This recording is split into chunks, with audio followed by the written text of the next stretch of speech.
اما بعد، سورہ ممتحنہ کا پہلا رکوع 6 آیات پر مشتمل ہے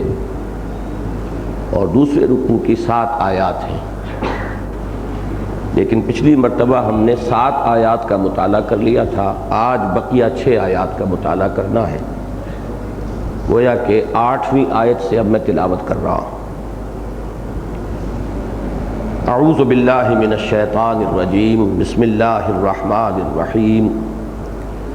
لا ينهاكم الله عن الذين لم يقاتلوكم في الدين ولم يخرجوكم من دياركم أن تبروهم وتقسطوا إليهم إن الله يحب المقسطين إنما ينهاكم الله عن الذين قاتلوكم في الدين وأخرجوكم من دياركم وظاهروا على إخراجكم أن تولوهم وَمَن يَتَوَلَّهُمْ فَأُولَٰئِكَ هُمُ الظَّالِمُونَ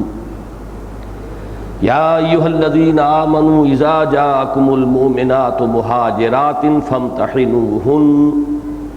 اللَّهُ أَعْلَمُ بِإِيمَانِهِنَّ فَإِنْ عَلِمْتُمُوهُنَّ مُؤْمِنَاتٍ فَلَا تَرْجِعُوهُنَّ إِلَى الْكُفَّارِ لَا هُنَّ حِلٌّ لَهُمْ وَلَا هُمْ يَحِلُّونَ لَهُنَّ وآتوهم ما انفقوا ولا جناح عليكم ان تنكحوهن اذا آتيتموهن اجورهن ولا تمسكوا بعصم الكوافر واسألوا ما انفقتم وليسألوا ما انفقوا ذلكم حكم الله يحكم بينكم والله عليم حكيم فَإِن فَاتَكُمْ شَيْءٌ مِّنْ أَزْوَاجِكُمْ إِلَى الْكُفَّارِ فَعَاقَبْتُمْ فَآتُوا الَّذِينَ ذَهَبَتْ أَزْوَاجُهُمْ مِثْلَ مَا أَنفَقُوا وَاتَّقُوا اللَّهَ الَّذِي أَنتُمْ بِهِ مُؤْمِنُونَ يَا أَيُّهَا النَّبِيُّ إِذَا جَاءَكَ الْمُؤْمِنَاتُ يُبَايِعْنَكَ عَلَىٰ أَلَّا يُشْرِكْنَ بِاللَّهِ شَيْئًا وَلَا يَسْرِقْنَ وَلَا يَزْنِينَ وَلَا يَقْتُلْنَ أولادهن ولا يأتين ببهتان يفترينه بين أيديهن وأرجلهن ولا يعصينك في معروف فبايعهن واستغفر لهن الله إن الله غفور رحيم يا أيها الذين آمنوا لا تتولوا قوما غضب الله عليهم قد يئسوا من الآخرة كما يئس الكفار من أصحاب القبور صدق الله العظيم رب اشرح لي صدري ويسر لي أمري واحلل عقدة من لساني يفقهوا قولي اللهم ربنا ألهمنا رشدنا وأعذنا من شرور أنفسنا اللهم أرنا الحق حقا وارزقنا اتباعه وأرنا الباطل باطلا وارزقنا اجتنابه آمین یا رب العالمین۔ قرآن حکیم میں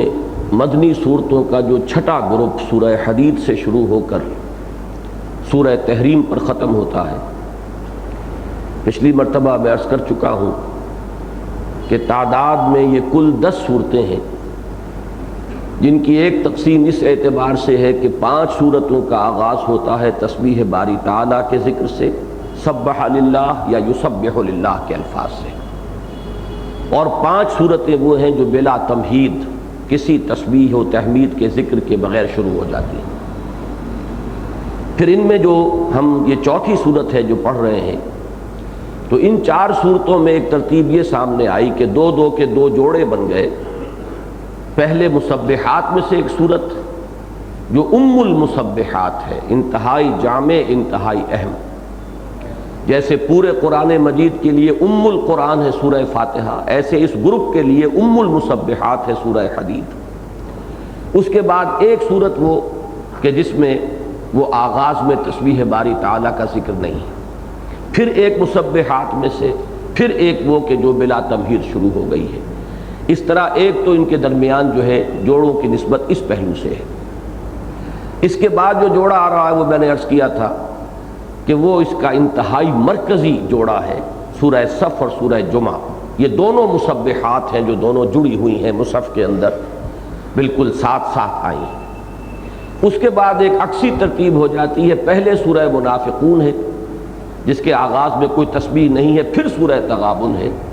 اس میں پھر تسبیح باری تعالیٰ کا ذکر ہے، مسبحات میں سے وہ آخری صورت ہے۔ پھر ایک جوڑا جو ہے وہ غیر مسبحات کا ہے، سورہ طلاق، سورہ تحریم۔ البتہ ان چار صورتوں میں نے عرض کیا تھا ایک دوسرے نسبت بنتی ہے جوڑے ہونے کی کہ مضامین کے اعتبار سے جو دو مسبحات ہیں جو ہم نے پڑھی ہیں، سورہ حدید اور سورہ حشر، ان کے درمیان بڑا گہرا ربط ہے، بڑی مناسبت ہے۔ سورہ حدید کا پہلا رکوع، سورہ حشر کا آخری رکوع، یہ تو انتہائی ایک دوسرے کے ساتھ مربوط ہیں مضمون کے اعتبار سے، میں پچھلی مرتبہ تفصیل بیان کر چکا ہوں۔ باقی مضامین میں بھی بڑی گہری مناسبت ہے۔ مثلاً نفاق کی اصولی بحث سورہ حدید میں آئی، نفاق کیا ہے، کن مراحل سے یہ مرض گزرتا ہے، کیا اس کی آخری منزل ہے، اور اس کا ایک ظہور جو ہوا مسلمانوں کے معاشرے میں غزوہ بنی نذیر کے وقت، اس کا ذکر سورہ حشر میں مل جائے گا۔ یا جیسے انفاق کا جو حکم ہے انتہائی زوردار اور تاکیدی انداز میں اور تکرار اور اعادہ کے ساتھ وہ سورہ حدید میں آیا، لیکن وہ انفاق کس درجے تک مطلوب ہے اس کا ذکر سورہ حشر میں ہے۔ یؤثرون علی انفسہم ولو کان بہم خصاصہ، ایک انفاق تو وہ ہوتا ہے جو انسان کرتا ہے جب اس کے پاس کوئی سرپلس اور فاضل مال ہے، جس کے بارے میں سورہ بقرہ میں فرمایا گیا کہ یسألونک ماذا ينفقون قل العفو۔ اور ایک انفاق کا درجہ اس سے بھی بلندتر ہوا کہ خود فاقہ ہو رہا ہو، خود تنگی ہو، پھر بھی اللہ کی راہ میں خرچ کرنا اور اپنے مسلمان بھائیوں کی ضروریات کو اپنی ضروریات پر ترجیح دینا۔ تو یہ سورہ حدید اور سورہ حشر کے مضامین میں بڑی گہری مناسبت ہے۔ اسی طریقے سے سورہ مجادلہ اور سورہ ممتحنہ کے مضامین میں گہری مناسبت ہے۔ ان دونوں صورتوں کا اگر ایک عنوان آپ قرار دیں گے تو وہ ہے حزب اللہ کا استحکام۔ حزب اللہ، اللہ کی پارٹی۔ ظاہر بات ہے کہ جب کفر اور اسلام کی کشمکش اپنے ایک فیصلہ کن مرحلے میں داخل ہو جائے تو اب دو چیزوں کی بڑی شدید ضرورت ہوتی ہے۔ ایک تو یہ کہ یہ جو حزب اللہ ہے یہ داخلی طور پر انتہائی مستحکم ہو، اس میں گروہ بندیاں نہ ہو، گروپ بندیاں نہ ہو، اس میں نجوہ نہ ہو، وہ جس کا کہ ذکر سورہ مجادلہ میں آ رہا ہے۔ اور دوسری طرف اسی کے بالکل ہم وزن پہلو جو مطلوب ہے وہ یہ ہے کہ جو مقابلے میں حزب الشیطان ہے ان میں سے کسی کے ساتھ اس حزب اللہ کے کسی فرد یا رکن کی کوئی دوستی اور کوئی محبت کا تعلق نہ رہے، اس لیے کہ وہ ایک پوٹینشل ویکنس ہوگی۔ اگر ان دشمنوں میں سے کسی کے ساتھ مسلمانوں میں سے کسی کی دوستی ہے اور محبت ہے تو یہ در حقیقت ایک خطرے کا مقام ہے کہ اسی کو دشمن استعمال کرے گا، جیسے کہ فصیل کے اندر اگر کہیں کوئی ایک اینٹ بھی کمزور ہے تو جان لیجئے کہ وہ پورے فصیل کے لیے خطرے کا مقام ہے، اس لیے کہ وہیں سے دشمن در آئے گا۔ تو یہ ہے دوسرا اہم مضمون جو سورہ مجادلہ میں آیا کہ اہل ایمان جن لوگوں پر اللہ کا غضب ہوا ہے اور جو لوگ اللہ کے دشمن ہیں اور جو اللہ اور اس کے رسول کے ساتھ مخالفت اور عناد کے روش اختیار کر رہے ہیں، ان کے ساتھ تمہارا کوئی دوستی کا تعلق نہیں ہونا چاہیے۔ اگر دوستی کا تعلق ہے تو جان لو کہ پھر تم حزب اللہ کی جو شرائط ہیں ان کو کوالیفائی نہیں کرتے۔ یعنی یہ وہی بات ہے کہ جو قرآن مجید میں سورہ مائدہ میں بھی آئی، سورہ فتح میں بھی آئی، اشداء علی الکفار رحماء بینہم اذلۃ علی المؤمنین اعزۃ علی الکافرین۔ یہ دونوں چیزیں جو ہیں مطلوب ہیں بیک وقت۔ صرف یہی نہیں کہ مسلمان آپس میں ایک دوسرے کے ساتھ مہربانی کا اور ہمدردی کا اور حسن سلوک کا اور محبت کا اور اپنی ضروریات پر اپنے بھائیوں کی ضروریات کو ترجیح دینے کا معاملہ کریں، بلکہ جو ادھر ہیں پالے کے اس جانب ہیں جو حزب الشیطان میں شامل ہیں، خواہ وہ باپ ہوں، بیٹے ہوں، بھائی ہوں، رشتہ دار ہوں، ان سے کتنے ہی گہرے حلیفانہ تعلقات رہے ہوں، کتنی ہی پرانی جگری دوستیاں ہوں، ان تمام رشتوں کو اگر آپ ایمان کی تلوار سے نہیں کاٹ سکتے تو پھر یہ حزب اللہ اور حزب الشیطان کی جو کشمکش ہے اس میں حزب اللہ کے غالب آنے کی توقع نہیں ہوگی۔ یہ مضمون ہے سورہ مجادلہ کا۔ یہی مضمون آگے چل رہا ہے سورہ ممتحنہ میں، جس کا کہ نصف سے زائد ہم پڑھ چکے ہیں۔ فرق کیا ہے کہ سورہ مجادلہ میں روح سخن جو ہے مجموعی طور پر وہ انصار کی جانب ہے، انصار مدینہ، اوس اور خزرج سے جو لوگ ایمان لائے، اور دونوں قبیلے ایمان لے آئے تھے، چاہے ان میں کچھ منافقین تھے، کچھ ضعفاء تھے، لیکن اکثریت جو ہے مومنین صادقین پر مشتمل تھی۔ اب ان اوس اور خزرج کے تعلقات تھے مختلف قبائل جو آباد تھے مدینے میں، یہود کے قبائل، بنو قینقاع، بنو نذیر، بنو قریظہ، پر صدیوں سے یہاں آباد تھے، اور ان کے حلیفانہ تعلقات بھی تھے، دوستیاں بھی تھیں، محبتیں بھی تھیں، مجلسی روابط تھے، اٹھنا بیٹھنا تھا۔ اب ظاہر بات ہے کہ یہ چیز جو ہے یہی پوٹینشل ویکنس کا ایک مقام تھی، اور اسی کو پھر یہود نے استعمال کیا، انہی دوستیوں اور انہی تعلقات کو استعمال کیا، اور اسی راستے سے وہ ففتھ کالمسٹ عنصر جو ہے مسلمانوں کی جماعت میں پیدا ہوا، جنہیں ہم منافقین کے نام سے جانتے ہیں، اور یہی در حقیقت مسلمانوں کی اجتماعیت میں سب سے زیادہ سورس آف ویکنس بن گیا تھا۔ تو سورہ مجادلہ میں ان کا ذکر ہے، اور میں نے جیسا کہ عرض کیا تھا اس سے پہلے بھی کئی صورتوں میں ان کا ذکر آ چکا ہے، لیکن سورہ ممتحنہ میں روئے سخن ہے مہاجرین کی طرف۔ مہاجرین کا معاملہ جو ہے جب تک صلح حدیبیہ اور اس کے بعد جو اب اقدام کا مرحلہ آیا تھا حضور صلی اللہ علیہ وسلم کی جانب سے مکے کی طرف پیش قدمی کا، اس وقت تک ان کا معاملہ جو ہے وہ اس پہلو سے کوئی زیادہ اہمیت کا حامل نہیں تھا، اس لیے کہ مدینے میں تو ان کے کوئی حلیف موجود نہیں تھے، مدینے والوں سے ان کی کوئی دوستیاں نہیں تھی، کوئی روابط نہیں تھے، نہ مجلسی نہ کوئی حلیفانہ تعلقات، وہ تو معاملہ تھا انصار کا۔ لیکن اب جب یہ مرحلہ آ گیا کہ صلح حدیبیہ کے بعد اب آثار اس کے بالکل نمایاں تھے کہ اب نبی اکرم صلی اللہ علیہ وسلم، جسے آپ کہیں گے آخری اقدام، قاتلوا ائمۃ الکفر جو کہا گیا سورہ توبہ میں، کہ اب تو ان سے قتال ہے، اب پیش قدمی ہے مکے کی طرف، تو اس میں اب ان اہل ایمان، ان مہاجرین کے لیے اب ایک مرحلہ آ گیا وہی امتحان کا، کہ ان میں سے اکثر کے اہل و عیال وہی تھے، رشتہ داریاں تھیں۔ اب یہاں پر ان کے لیے اصل مرحلہ آیا، انہی میں سے جیسا کہ آپ کو معلوم ہے کہ ایک مومن صادق جو بدری صحابہ میں سے حضرت حاتب بن ابی بلتع، ان سے یہ خطابی سرزد ہو گئی کہ انہوں نے اس موقع پر ایک خط لکھ کر اطلاع دینے کی کوشش کی تاکہ قریش پر ایک احسان اپنا رکھ لیں، تاکہ جب وہ مرحلہ آئے تو وہ اس سے کچھ نہ کچھ اس کے حوالے سے قریش سے مراعات حاصل کر سکیں، اور ان کے اہل و عیال کو کچھ تحفظ مل جائے کہ قریش جو ہے اس وقت انہیں زیادہ گزند نہ پہنچائے۔ اب یہ ایک کمزوری تھی جس کا کہ ظہور ہوا، معلوم ہوا کہ بڑے سے بڑے انسان سے خطا ہو سکتی ہے، غلطی ہو سکتی ہے، لیکن یہ کہ اس کے حوالے سے اب اللہ تعالیٰ نے اس موضوع پر تفصیلاً گفتگو کی، اور یہاں روئے سکون گویا کہ مضمون ایک ہی ہے سورہ مجادلہ کا اور سورہ ممتحنہ کا، فرق صرف یہ ہے کہ اس مضمون کا جو رخ ہے انصار مدینہ کی طرف وہ ہے سورہ مجادلہ میں، اور اس کا جو رخ ہے مہاجرین کی جانب وہ ہے سورہ ممتحنہ۔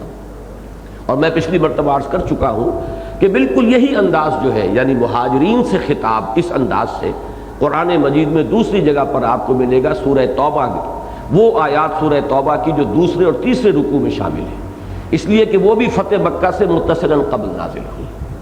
تو اس ضمن میں جیسا کہ میں پچھلی مرتبہ عرض کر چکا ہوں، علماء کرام نے جو مختلف مقامات پر یہ موضوع زیر بحث آیا ہے، تو ہمارے قدیم مفسرین نے بڑی خوبصورتی کے ساتھ، جس کو یوں کہیے کہ بالکل تجزیہ کر کے اس پورے مسئلے کے جو مختلف پہلو ہو سکتے ہیں انہیں تین اصطلاحات کے حوالے سے واضح کیا ہے۔ ایک اصطلاح ہے موالات۔ موالات ولی سے بنا ہے۔ ولی کہتے ہیں جگری دوست، پشت پناہ، ہمدرد، مددگار، حامی، جس پر آپ بھروسہ کر سکیں، جس کی حمایت کی آپ امید رکھتے ہو، جس سے آپ کا دلی تعلق ہو۔ اب اس سے لفظ بنا موالات باب مفعلہ میں، تو پہلی چیز تو یہ ہے کہ کفار چاہے حربی ہوں چاہے غیر حربی ہوں، ان کے ساتھ موالات کا کوئی سوال نہیں، اس لیے کہ یہ ایمان کا اور اللہ اور اس کے رسول کے ساتھ وفاداری کا بنیادی تقاضا ہے کہ دوستی اور قلبی محبت کا رشتہ تو ٹوٹ جائے، وہ نہیں رہ سکتا مسلمان کا غیر مسلم کے ساتھ، اگر ہے تو اس کا مطلب یہ ہے کہ پھر اس کا رشتہ اللہ اور اس کے رسول کے ساتھ کمزور ہے۔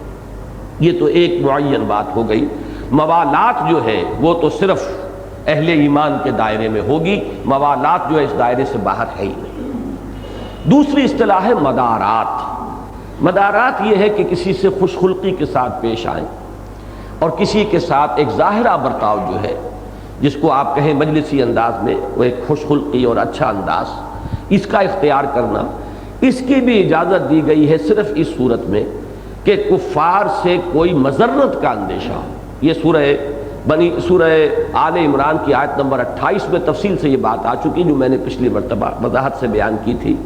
کہ ان کے ساتھ اب تعلق موالات کا نہیں ہوگا الا ان تتقوا منہم تقاہ، سوائے اس کے کہ تمہیں ان سے کوئی اندیشہ ہو، خطرہ ہو، ان سے کوئی خوف لاحق ہو، تو اس مضرت کو دفع کرنے کے لیے ظاہری خوش خلقی کا معاملہ اختیار کر لینا، مدارات ظاہری، اس کی اجازت ہے۔ البتہ اس میں یہ ہے کہ دفع مضرت کے لیے ہو، جلب منفعت کے لیے نہ ہو، ذاتی اپنے نفع حاصل کرنے کے لیے نہیں۔ اور نمبر 2 یہ کہ مثبت پہلو اگر ہو سکتا ہے مدارات کا تو مسلمانوں کی کسی اجتماعی ملی کوئی مصلحت جو ہے وہ تو پیش نظر ہو تو اس کی اجازت ہوگی، ذاتی منفعت نہیں۔ اور تیسرے یہ کہ یہ بھی رخصت کا مقام ہے، عزیمت کا مقام نہیں۔ یہ 3 چیزیں جو میں نے بیان کی ہیں یہ بالکل علیحدہ کر دیتی ہیں اس مدارات کی جو اجازت ہے دین میں، اس کو اس فلسفے سے جسے اہل تشیع نے تقیہ کے نام سے اختیار کیا ہے۔ اگرچہ ان کا مستدل جو ہے استدلال کی بنیاد وہی آیت ہے الا ان تتقوا منہم تقاہ، کہ تقیہ کرو، اپنے ایمان کو چھپا جاؤ، اپنے عقائد کو چھپا جاؤ، جب بات آپ سے کی جائے تو بچنے کے لیے اپنی اصل جو عقائد ہیں ان کو چھپا لو، جھوٹ بولو۔ اور یہی وہ چیز ہے، واقعہ یہ ہے کہ اہل تشیع کا معاملہ جہاں ہے، ان کے اصلی عقائد اگر جہاں تک ان کی کتابوں سے سامنے آتے ہیں تو وہ تو یہ ہے کہ اگر وہ اس کے اوپر ڈٹے رہیں اور کسی قاضی اسلام کے سامنے برملا اگر اس کا اظہار کریں تو کفر کا فتویٰ ان پر فوراً لگ جائے گا۔ یہ بچے رہے ہیں اسی تقیے کی وجہ سے کہ جب بھی کہیں معاملہ ہوگا، اس لیے قاضی تو فیصلہ کرے گا بیان پر، قاضی دل میں تو جھانک کر دیکھ نہیں سکتا۔ اگر ایک شخص کہتا نہیں صاحب میرا یہ عقیدہ نہیں ہے، میں تو اس قرآن کو سمجھتا ہوں محفوظ ہے، اس میں کوئی تحریف نہیں ہوئی ہے، نہ قرآن کا کوئی حصہ اس میں سے خارج ہوا ہے، نہ کوئی غلط چیز اس میں شامل کی گئی ہے، اب کیا کریں گے آپ؟ ظاہر بات ہے کسی انسان کے بیان ہی کے اوپر قضا کا دار و مدار جو ہے فیصلہ قاضی کا وہ تو بیان پر ہوگا۔ تو یہ در حقیقت اہل تشیع نے اپنے ڈیفنس کے لیے، اپنے بچاؤ کے لیے، اس لیے کہ یہ 2 جماعتیں ایک وقت میں پیدا ہوئی تھی ہماری تاریخ کے دوران، ایک طرف تھے خوارج، ایک طرف تھے اہل تشیع، جنہوں نے شیعان علی کا نام ابتداء اختیار کیا تھا۔ اب جہاں تک خوارج کا تعلق تھا وہ بالکل آؤٹ سپوکن تھے، جو بات تھی وہ کہتے تھے بربلا، یہی وجہ کہ ان پر کفر کا فتویٰ بھی لگا اور پھر ان کے خلاف قتال بھی ہوا اور خوارج ختم ہو گئے۔ لیکن اہل تشیع نے تقیہ کی ڈھال اختیار کر لی اور اسے ایک فلسفہ بنایا، یہاں تک کہ ان کے آپ کو اقوال مل جائیں گے کہ ہمارے دین کا 9/10 حصہ تقیہ پر مشتمل ہے۔ اس کی وجہ سے وہ تاریخ میں بچے رہے اور آج تک بچے ہوئے۔ لیکن میں نے یہاں صرف یہ میرا موضوع نہیں ہے اس وقت کا، میں نے ذکر کیا ہے کہ اس آیت سے جس سے وہ استدلال کرتے ہیں اپنے اس اہم فلسفے کا تقیہ کے لیے، اس سے ہمارے نزدیک صرف جو چیز ثابت ہوتی ہے وہ یہ ہے کہ کبھی دفع مضرت کے لیے اگر کوئی ظاہری مدارات اختیار کرنی پڑ جائے تو ناگزیر حد تک اس میں جلب منفعت پیش نظر نہ ہو، اجتماعی ملی مفاد ہو تو بات دوسری ہے، لیکن یہ بھی صرف رخصت کے درجے میں، یہ عزیمت نہیں ہے۔ ان تمام چیزوں کو سامنے رکھیں تو مدارات کا ایک مقام ہے ہمارے دین میں بھی، لیکن یہ کہ اس سے آگے کی بات جو ہے وہ پھر اہل تشیع کی ہے، اس کا اہل سنت سے کوئی تعلق نہیں۔ اب تیسری چیز ہے مواسات، موالات، مدارات اور مواسات۔ مواسات ہے باہمی ہمدردی، کوئی بھوکا ہے تو اسے کھانا کھلانا، کوئی بیمار ہے تو اس کی عیادت، مزاج پرسی، اس کے علاج معالجے کا بندوبست کرنا۔ اسی کے ساتھ آ جائے گا اگر کوئی آپ کے ساتھ مجلسی طور پر جو ہے اچھے روابط رکھنا چاہتا ہے تو آپ بھی اس کے ساتھ اچھے روابط رکھیں۔ یہ مواسات جو ہے اس کی اجازت دی گئی ہے کہ یہ کفار کے ساتھ ہو سکتی ہے، مگر کن سے؟ جو غیر حربی ہو، جو آپ کے خلاف برسر کار نہیں ہے، جو آپ کے مقابلے میں اور اسلام کا راستہ روکنے میں ایکٹیو نہیں ہے، وہ پیسو ہیں اور اس اعتبار سے اگرچہ کفر پر قائم ہے لیکن اسلام کی مخالفت میں سرگرم نہیں ہے، عملاً اس میدان میں برسر کار نہیں ہے، تو ان کے ساتھ مواسات جائز ہے۔ مواسات تمام کفار کے ساتھ جائز ہے بالاجماع، مگر یہ کہ وہ جو غیر حربی ہیں، جن کے ساتھ معاملہ جو ہے، جن کے ساتھ آپ ایٹ وار نہیں ہیں، جن کے ساتھ معاملہ جو ہے محاربے کا نہیں، تو یہ ہے جو اب آ رہا ہے معاملہ۔ اس کے ساتھ ہی پھر اس سورہ مبارکہ میں اب رشتہ مناکحت جو ہے، یہ چوتھا لفظ استعمال کر لیجئے، یہ بھی باب مفعلہ ہی کا ہے، مناکحت، اب یہ بھی ایک رشتہ ہے۔ اور اس کی ابھی تک صورت یہ چلی آ رہی تھی کہ بہت سے مسلمان ہجرت کر کے مکے سے مدینے آ گئے، ان کی بیویاں کافر رہیں اور وہ مکے ہی میں تھیں۔ اب یہ کہ آیا ان کے درمیان رشتہ نکاح برقرار ہے یا نہیں۔ اسی طریقے سے کچھ مسلمان خواتین ایمان لائیں اور وہ ہجرت کر کے آ گئیں، ان کے شوہر کافر تھے اور وہیں تھے وہ مکے کے اندر، کیا ان کا رشتہ برقرار رہے گا کہ نہیں؟ اب چونکہ یہ مرحلہ یہ آ گیا تھا کہ اس قسم کا کوئی بھی تسمہ لگا رہ گیا تو وہ مسلمانوں کی جماعت کے لیے ایک پوٹینشل ویکنس کا مقام ہے، لہذا اس تلوار کو بھی یہاں پر بھی استعمال کیا گیا، وہ رشتہ مناکحت قطع کر دیا گیا، اس کے بارے میں آخری فیصلہ جو ہے ان آیات مبارکہ میں آ گیا ہے۔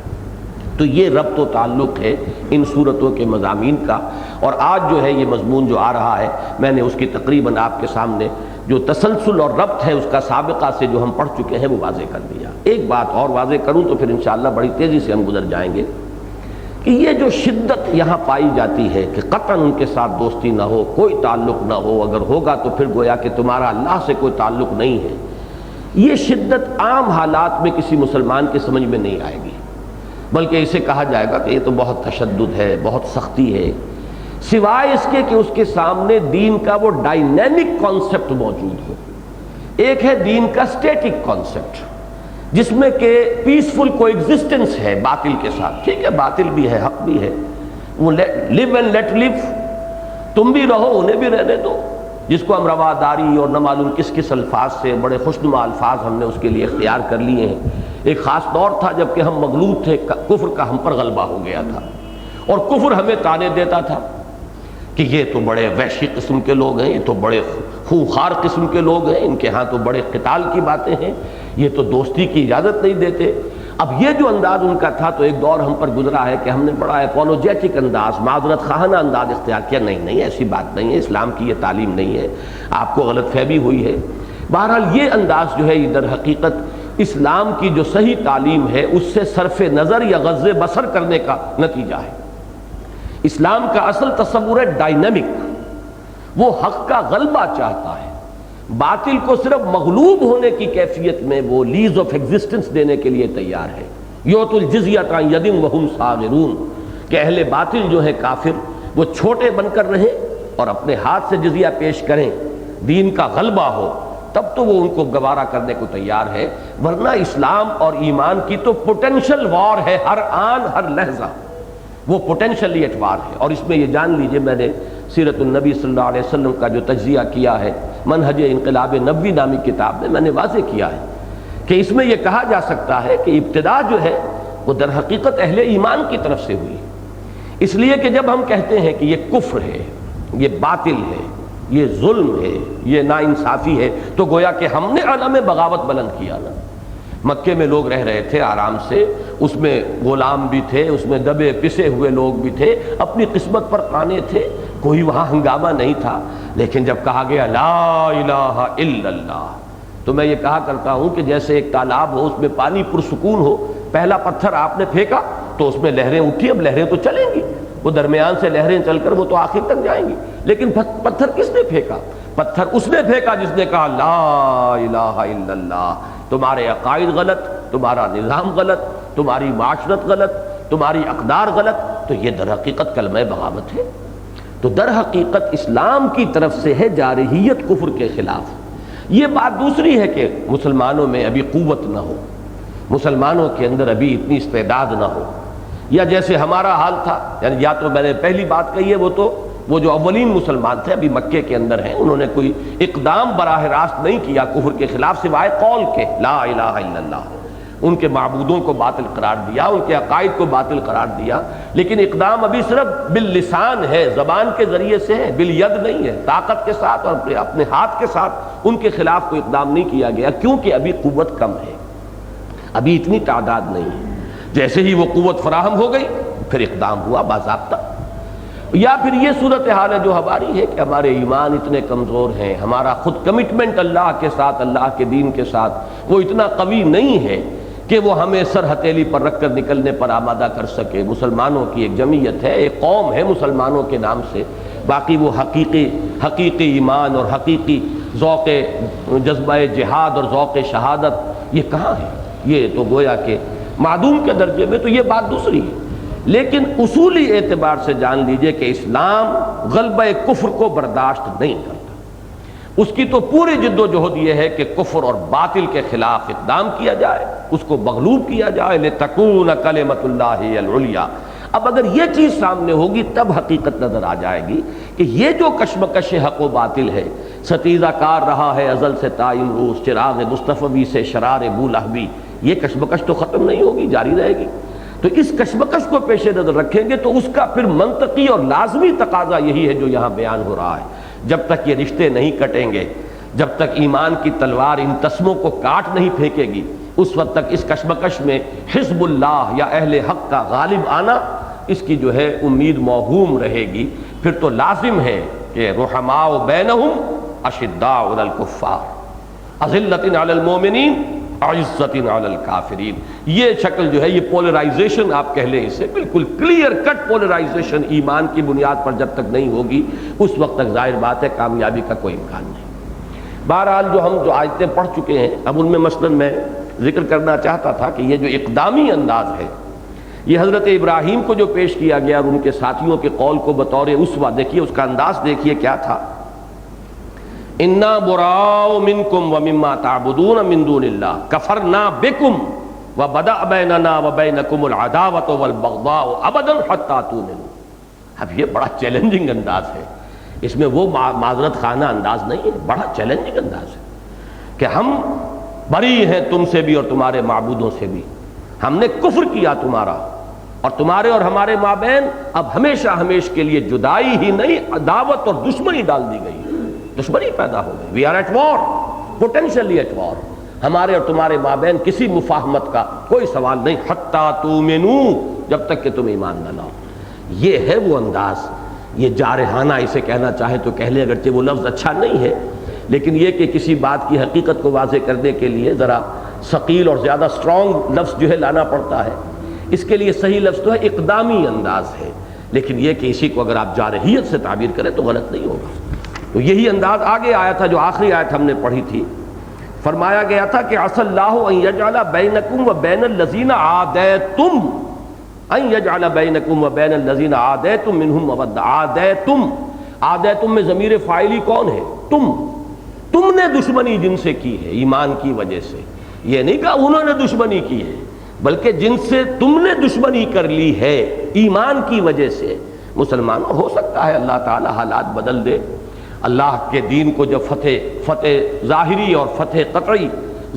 حاصل ہو جائے گی مسلمانوں کو تو پھر یہ سب مغلوب ہو جائیں گے. جب مغلوب ہو جائیں گے تو پھر یہ جو سختی اور شدت ہے یہ پھر ختم ہو جائے گی، پھر مودت، پھر وہ ایمان ہی لے آئیں گے، جیسے کہ فتح مکہ کے بعد سب لوگ ایمان ہی لے آئے. تو یہ جو بھی اس وقت کی جدائی ہے اور دوری ہے اور یہ جو تلواریں کاٹ رہی ہیں تمہارے رشتوں کو اور تم پر شاخ گزر رہی ہیں، طبعی طور پر تو ظاہر بات ہے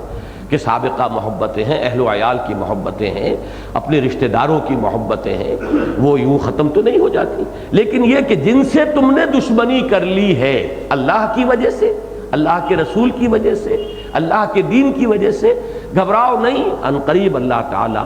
اس بیریئر کو اٹھا دے گا اور تمہارے مابین مودت اور محبت کے راستے کھل جائیں گے. یعنی یہ گویا کہ پیشین گوئی ہے کہ وقت دور نہیں کہ اسلام کو فیصلہ کن غلبہ حاصل ہو جائے گا، کفر مغلوب ہو جائے گا، لوگ یا تو ایمان لے آئیں گے یا یہ ہے کہ ان کا محاربہ ختم ہو جائے گا، وہ جنگ کی حالت نہیں رہے گی، تو پھر ان کے ساتھ تم دوستی بھی کر سکو گے. دوستی وہ قلبی دوستی نہیں، اگر وہ کافر رہتے تو قلبی دوستی نہیں ہوگی، قلبی دوستی ہوگی اگر وہ ایمان لے آئیں. لیکن یہ کہ اگر وہ ایمان نہیں لاتے تب بھی مواسات جو ہے، تیسری چیز جو میں نے گنوائی تھی، اس کی اجازت تمہیں حاصل ہو جائے گی. اب یہ مواسات کا ذکر ہو رہا ہے ان آیات میں. فرمایا لا ینہاکم اللہ عن الذین لم یقاتلوکم فی الدین. اللہ تعالیٰ تمہیں منع نہیں کرتا ہے ان لوگوں کے بارے میں کہ جنہوں نے تم سے جنگ نہیں کی ہے دین میں. یہ لفظ جو ہے بہت اہم، فی الدین. ایک قتال ہوتا ہے قومیت اور حمیت کے لیے، ایک قتال کسی دنیاوی جھگڑے کے لیے، کسی زمین کے ٹکڑے کے لیے ہوتا ہے. یہاں وہ نہیں، بلکہ جنہوں نے دین میں تم سے قتال کیا. ان کی ساری دشمنی جو ہے مکے والوں کی وہ تو دین کی وجہ سے تھی، اور تو کوئی جھگڑا نہیں تھا. کوئی زن اور زمین جو دنیا میں مشہور ہیں، جھگڑے کی بنیادیں تو یہی ہیں، زر ہو، زمین ہو، زن ہو.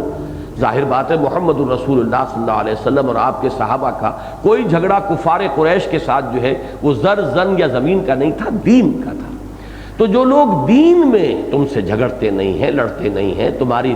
دین کی مخالفت کے لیے وہ قبر بستہ نہیں ہو گئے ہیں، وَلَمْ يُخْرِجُوكُم مِّن دِيَارِكُمْ، اور جنہوں نے تمہیں اپنے گھروں سے نہیں نکالا ہے، یعنی جو کہ متحارب نہیں ہے، محارب نہیں ہے تمہارے ساتھ، ان تبروہم وتقسطوا الیہم، تو اللہ تعالیٰ ان کے بارے میں تمہیں منع نہیں کرتا کہ تم ان کے ساتھ کوئی نیکی کا معاملہ کرو یا انصاف کی صورت اختیار کرو۔ یہ بر کا لفظ جو ہے یہ ہمارے ہاں منتخب نصاب میں بڑی تفصیل سے زیر بحث آتا ہے، اس کا درس نمبر 2 جو ہے وہ ہے آیا بر، اس کا عنوان ہم نے اختیار کیا ہے۔ تو بر کے سلسلے میں تفصیل سے عرض کیا کرتا ہوں کہ بر اور بر حروف ایک ہی ہیں، زیر زبر کا فرق ہے۔ بر جو ہے آپ سمندر کو خشکی کو کہتے ہیں بحر کے مقابلے میں۔ بحر میں جب تک انسان ہوتا ہے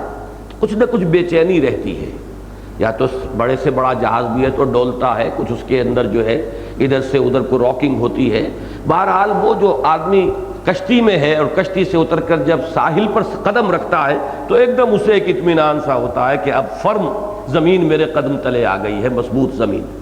تو یہ جو کیفیت ہے اطمینان کی، یہ ہے اصل میں لفظ بر کا اصل خاصہ۔ یہ جو اطمینان باطنی انسان کو حاصل ہوتا ہے یہ نیکی کے کاموں سے حاصل ہوتا ہے۔ آپ کے پاس ایک ہی روٹی تھی اور آپ کو بھی بھوک تھی، اور اس وقت کوئی شخص اور آ گیا بھوکا اور آپ نے آدھی یا چوتھائی روٹی اس کو دے دی، تو اندر جو سکون آپ کو محسوس ہوگا اس وقت، یہ ہے اصل میں لفظ بر کی اصل حقیقت۔ ایک داخلی سکون انسان کو حاصل ہوتا ہے۔ 10ویں جماعت کے کورس میں جو ہمارا انگلش پوئٹری کا نصاب تھا اس میں دوسری نظم تھی یہ بلیو اٹ اور ناٹ، اور اس میں یہ بڑا عمدہ جملہ تھا charities that soothe and heal and bliss. یہ جو خیر کے کام ہوتے ہیں، بھلائی کے کام ہوتے ہیں، جنہیں پن کے کام کہے گا ہندو، ثواب کے کام ہم کہتے ہیں، کسی بھوکے کو کھانا کھلانا، کسی مریض کے ساتھ ہمدردی کرنا، اس کا دکھ بانٹنا، اس کو کوئی ہمدردی کے جملے ہی کہنا، کسی سے خوش خلقی کے ساتھ، کشادہ روئی کے ساتھ ملاقات کرنا، یہ تمام چیزیں جو ہیں یہ وہ چیزیں ہیں کہ جس سے جیسے کہ زخمی دل جو ہے اس پر مرہم رکھ دیا جائے، پھاہا رکھ دیا جائے، اس طرح ایک سودنگ ایفیکٹ ہے ان میں۔ Charities that soothe and heal and bless are scattered over the feet of man like flowers۔ بڑی عمدہ تمثیل ہے کہ میں بھول رہا ہوں لفظ، no mystery is here, no special boon for the high and not for the low۔ ایسا نہیں ہے کہ یہ غریبوں کے لیے نہ ہو، امیروں کے لیے ہو، نہیں۔ غریب اپنی ایک روٹی میں کسی غریب کو حصے دار بنا لے گا، بھوکے کو، اسے وہی مسرت حاصل ہو جائے گی۔ امیر جو ہے وہ چاہے وہ 100 مسکینوں کو کھانا کھلا دے، اس کے کھتے بھرے ہوئے ہیں، اس کے پاس پیسوں کے دولت کے انبار ہیں، اس کو وہ کیفیت حاصل نہیں ہوگی جو ایک بھوکے نے اگر اپنی ایک روٹی میں کسی کو حصے دار بنا لیا تو جو تسکین حاصل ہوگی۔ تو اس کا کوئی تعلق ایسے نہیں ہے کہ کسی کے پاس کتنی دولت ہے۔ اور بڑی پیاری تمثیل ہے، دی smoke ascends as high from the heart of a humble cottage as from that of a haughty palace۔ بہت بڑا محل ہو تو اس کے اندر بھی بہرحال اس کا بھی کوئی کچن ہوگا اور اس میں سے بھی دھواں اوپر اٹھے گا، اسی طرح ایک بیچارے غریب کی کٹیا سے بھی دھواں اوپر اٹھتا ہے۔ تو جس طریقے سے یہ دھواں جو ہے اوپر اٹھنے میں مساوی ہے، ایسے ہی نیکیوں کے پھول جو ہیں انسانوں کے قدموں میں جو ہے پڑے ہوئے ہیں، جو چاہے ان کو اختیار کر لیں،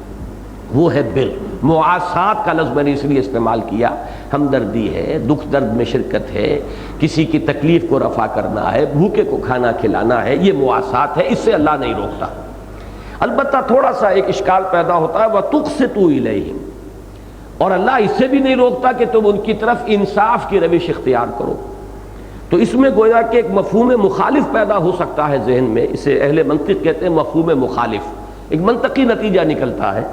کہ جو لوگ غیر محارب ہیں ان کے ساتھ آپ ناانصافی بھی کر سکتے ہیں۔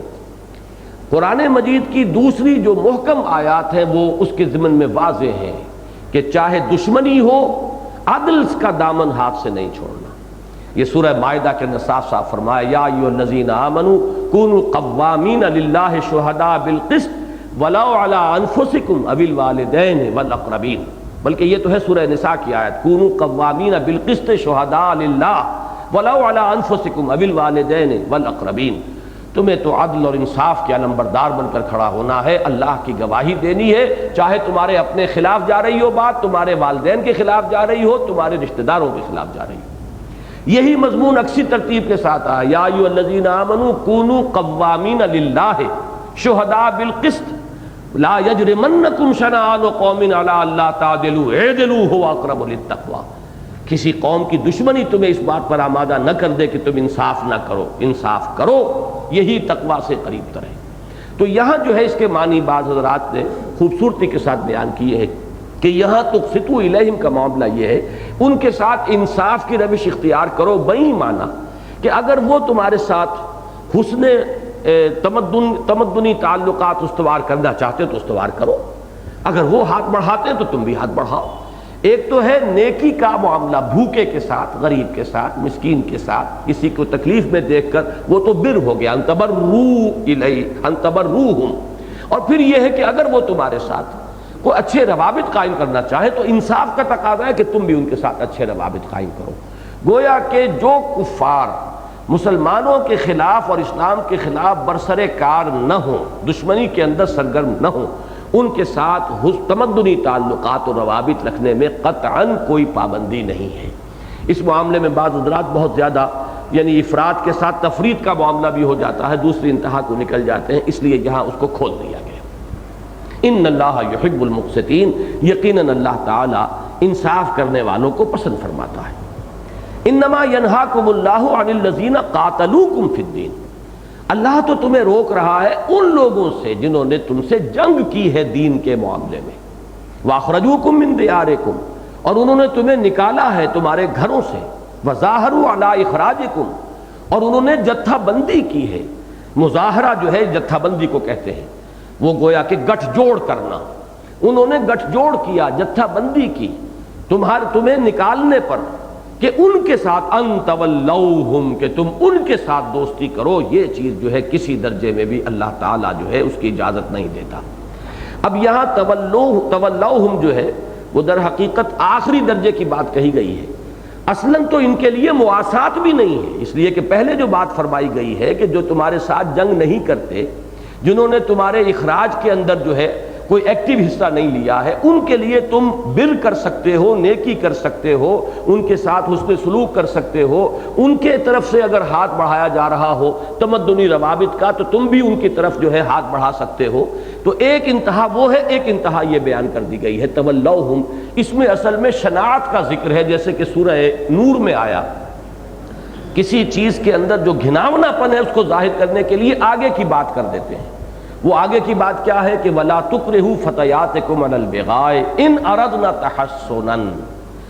اگر تمہاری لونڈیاں تم انہیں مجبور نہ کرو بدکاری پر، اگر وہ خود تحسن چاہتی ہوں، وہ پاک دامنی کی روش اختیار کرنا چاہتی ہوں۔ اب اس کے یہ معنی نہیں ہے، مفہوم مخالف تو یہ نکلے گا کہ اگر وہ تحسن نہ چاہیں یا بدکاری کی روش اختیار کرنا چاہیں تو تم انہیں چھوٹ دے دو، لیکن یہاں مراد یہ نہیں ہے، بلکہ یہ ہے کہ یہ برائی پر برائی ہے کہ تم ایسی اپنی جو کنیزیں ہیں انہیں مجبور کرو کہ وہ بدکاری کریں اور تمہارے لیے کمائی کا ذریعہ بن جائیں، جو بیچاریاں خود اس سے بانتہائی بیزار ہوں اور جو چاہتی ہوں پاک دامنی کے روش اختیار کرنا۔ تو ایک زیادہ بری شے کا ذکر کیا جاتا ہے اس کی شناعت کو ظاہر کرنے کے لیے، اس کا یہ مطلب نہیں ہے کہ اس سے کم تر جو ہے وہ جائز ہے۔ یہ جو ہے جس کو کہ اچھی طرح میں سمجھانا چاہتا ہوں کہ یہاں جو فرمایا گیا ان تولوہم، کہ اللہ تمہیں روکتا ہے ان سے دوستی کرنے سے، تو دوستی کرنے کے علاوہ اصل میں ان کے ساتھ مواسات کی اجازت بھی نہیں ہے۔ جو آپ سے ایٹ وار ہیں تو ظاہر بات ہے ان کے ساتھ اب آپ ہمدردی کا معاملہ کیسا کریں گے؟ جو آپ کے ساتھ ایٹ وار ہیں ان کے ساتھ آپ تمدنی روابط بھی کیسے رکھیں گے؟ وہ تمدنی روابط بھی اگر آپ ان کے ساتھ استوار کریں گے تو وہ بھی اس حق و باطل کی کشمکش میں وہ بھی ایک سورس آف ویکنس ہوگی، اور وہ بھی در حقیقت اس مقصد کو ذوف پہنچانے کا ذریعہ بنے گی کہ جو مقصد تمہارے سامنے ہے، یعنی غلبہ دین، حق کا بول بالا کرنا، وہ ہے اصل مقصد جس کی طرف پیش قدمی مطلوب ہے، تو اس کے لیے یہ چیز مضرت بخش ہے۔ وَمَن يَتَوَلَّهُمْ فَأُولَٰئِكَ هُمُ الظَّالِمُونَ، آخری تہدید آمیز الفاظ ہیں، یہ انتہائی تنبیہ کا انداز ہے، اور جو کوئی ان کی دوستی کا معاملہ اختیار کرے گا تو وہی ظالم ہے۔ اور یہ ظالم کا لفظ جو ہے قرآن مجید کے اصطلاحات میں بڑا ثقیل لفظ ہے، اس کے معنی مشرک کے بھی ہیں، ان الشرک لظلم عظیم، عام طور پر یہ لفظ آتا ہے شرک ہی کے لیے، تو وہ تو گویا کہ پھر ضلوا ضلالا بعیدا، وہ تو پھر گمراہی کے اندر بہت دور نکل گئے۔ اب اس کے ساتھ جیسا کہ میں نے عرض کیا تھا وہ مضمون تو یہاں ختم ہوا، اب وہ رشتہ مناکحت کی بات آ رہی ہے، اور اس کے ضمن میں خاص طور پر ان خواتین کے تذکرے سے بات شروع کی جا رہی ہے جو ہجرت کر کے وہ آئیں مدینہ منورہ اس دعوے کے ساتھ کہ ہم اہل ایمان ہیں اور ہم اس وجہ سے مکے کو چھوڑ کر آئیں۔ ان کے شوہر کافر وہ موجود ہیں ابھی مکے کے اندر، رشتہ مناکحت جو ہے ان کے درمیان ابھی فارملی قطع نہیں ہوا، کاٹا نہیں گیا۔ اب وہ اگر آئیں تو کیا کیا جائے؟ اس میں ایک بات جان لیجئے کہ ایک مسئلہ صلح حدیبیہ میں طے پایا تھا، اور وہ مسئلہ تھا جو بڑا ہی سخت تھا، مسلمانوں پر شاق گزر رہا تھا، اور وہاں یہ بظاہر ثابت ہو رہا تھا کہ بڑی ان ایکول صلح ہے جو مسلمانوں نے کی ہے۔ یعنی اگر کوئی مسلمان مکے سے مدینے آئے گا تو مسلمانوں پر لازم تھا کہ اسے واپس کر دیں، اور اگر کوئی یہاں سے مسلمان واپس جائے مدینے سے مکے تو اہل مکہ اس کے پابند نہیں تھے کہ واپس کریں۔ اب یہ ان ایکول بات ہے، بالکل ایکول تو یہ ہوتا کہ آپ کا کوئی آدمی آئے تو ہم واپس کر دیں گے، ہمارا کوئی آدمی آئے تو آپ واپس کیجیے۔ اسی پر بہت شدید پیچ و تاب تھا جو بعض حضرات کو محسوس ہو رہا تھا، خصوصاً حضرت عمر رضی اللہ تعالی، اور اس میں یہ کہ اللہ تعالیٰ نے مسلمانوں کا امتحان بھی بہت سخت لے لیا۔ ابھی وہ معاہدہ لکھا ہی گیا تھا، سیاہی خشک نہیں ہوئی تھی کہ حضرت ابو جندل وہاں دوڑتے ہوئے آئے ہیں، ان کے ہاتھوں پاؤں میں رسیاں بیڑیاں پڑی ہوئی، کس طریقے سے وہ آئے ہیں چھوٹ کر۔ اور عجیب امتحان دیکھیے کہ ان کا والد ہی تھے حضرت بعد میں چونکہ ایمان لے آئے اس لیے حضرت ہی کا لفظ ہم استعمال کریں گے، اس وقت تک وہ کافر تھے، مشرک تھے، اور اہل مکہ قریش مکہ کی طرف سے سفیر بن کر آئے تھے سہیل ابن عمرو، ان کے بیٹے ہیں ابو جندل جو ایمان لے آئے تھے، اور اسی وجہ سے باپ نے انہیں قید کیا ہوا تھا، زنجیروں میں جکڑ کر باندھا ہوا تھا، گھر میں ڈالا ہوا تھا۔ انہیں جب معلوم ہوا کہ حضور بہت قریب آئے ہوئے ہیں، حدیبیہ میں چند میل کے فاصلے پر ہیں، تو جیسے بھی ان سے بن پڑا انہوں نے اپنی رسیاں توڑوائیں، جس طرح کیا، اور افطاں خیزاں جسے کہتے ہیں پہنچ گئے، اور عین اس وقت پہنچے جب کہ وہ سیاہی جو ہے ابھی خشک نہیں ہوئی تھی لیکن دستخط ہو چکے تھے، معاہدہ ہو چکا۔ اب وہ آئے تو سہیل ابن عمر نے کہا یہ پہلا امتحان ہے اس صلح کا، اب انہیں واپس کیجیے۔ حضور نے تھوڑی سی بات کہی بھی کہ سہیل ابھی تو یہ معاہدہ ہوا ہی ہے، ابھی اس کے اوپر عمل درآمد شروع ہوگا، اس وقت تم ذرا نرمی کرو۔ ان کا نہیں، اب ظاہر بات ہے اس کے لیے تو چونکہ اگر چند منٹ پہلے آ گئے ہوتے تو بات اور تھی، لیکن یہ کہ یہاں پر تو اب صلح ہو چکی ہے۔ تو حضور نے فرمایا کہ ابو جندل تم صبر کرو، لوٹ جاؤ، اللہ تمہارے لیے کوئی راستہ پیدا کرے گا۔ اس نے اب انہوں نے چیخنا پکارنا شروع کیا اور بڑی جسارت کی ہے کہ مسلمانوں کو خطاب کیا برایا، مسلمانوں میرے ساتھ یہ کیا ہو رہا ہے، اور مجھے اب ان بھیڑیوں کے اور ان کے حوالے دوبارہ کر رہے ہیں، کس طریقے سے میں جان بچا کر آیا ہوں۔ یہ گویا کہ مسلمانوں کے صبر کے امتحان کا میں سمجھتا ہوں کہ کلائمیکس تھا، کہ وہ نظم اور اطاعت اور سمع و طاعت اور حضور صلی اللہ علیہ وسلم کے حوالے کر دینے کا معاملہ وہ گویا کہ سخت امتحان سے دو چار ہو گیا۔ ان کے جذبات جو ہیں جوش میں آئے ہوئے ہیں، لیکن یہ کہ جس طرح انہوں نے صبر کیا اور ثبت کیا، واقعہ یہ ہے کہ یہ محمد الرسول اللہ صلی اللہ علیہ وسلم کی تربیت کا ایک بہت بڑا شاہکار ہے، حالانکہ مسلمانوں کے دل اس وقت خون ہو گئے تھے۔ تو یہ معاملہ اب جب طے ہو گیا، اس کے بعد اب ایک مسئلہ پیدا ہوا کہ جب یہ خواتین باز آ گئیں، اب اس میں ذرا کچھ بعض روایات جو آتی ہیں جن میں سے اکثر کے بارے میں یہی گمان ہوتا ہے کہ وہ در حقیقت جنہیں ہم کہتے ہیں روایت بالمعنی، اس میں جو الفاظ آئے ہیں ان احد منکم، اگر کوئی ایک ان میں سے آ جائے، اب احد کا لفظ جو ہے تو مرد اور عورت دونوں کے اوپر آ جائے گا، لیکن مولانا مودودی نے تفہیم القرآن میں اس موضوع پر بڑی اچھی تحقیق کی ہے۔ انہوں نے ثابت کیا ہے کہ جو بخاری کی روایت ہے، اس بخاری کی روایت میں اصل ٹیکسٹ دیا گیا ہے، باقی دوسرے راویوں نے مفہوم بیان کیا ہے، روایت بالمعنی ہے، اس میں تو الفاظ مختلف ہیں، لیکن بخاری کی روایت میں جو اصل ٹیکسٹ ہے اس معاہدے کا، اس میں لفظ رجل یوز ہوا ہے، کوئی مرد۔ اگرچہ استدلال کیا جا سکتا تھا کہ یہاں پہ رجل سے مراد انسان ہے، مرد نہیں ہے، لیکن ظاہر بات ہے کہ جب قانون کی بات آئے تو قانون کی بات میں تو لفظ جو ہے اس کے اوپر جو ہے پورا دار و مدار کیا جاتا ہے، استدلال کیا جائے گا لفظ کیا استعمال ہوا ہے۔ تو حضور صلی اللہ علیہ وسلم نے یہ طے کیا کہ وہ معاہدے کی وہ شق جو ہے صلح حدیبیہ کی، وہ صرف مردوں کو کور کرے گی، خواتین کو کور نہیں کرے گی، اور اس میں آپ نے دلیل اسی لفظ رجل سے لی۔ اور میں یہ سمجھتا ہوں کہ یہ بات اتنی واضح تھی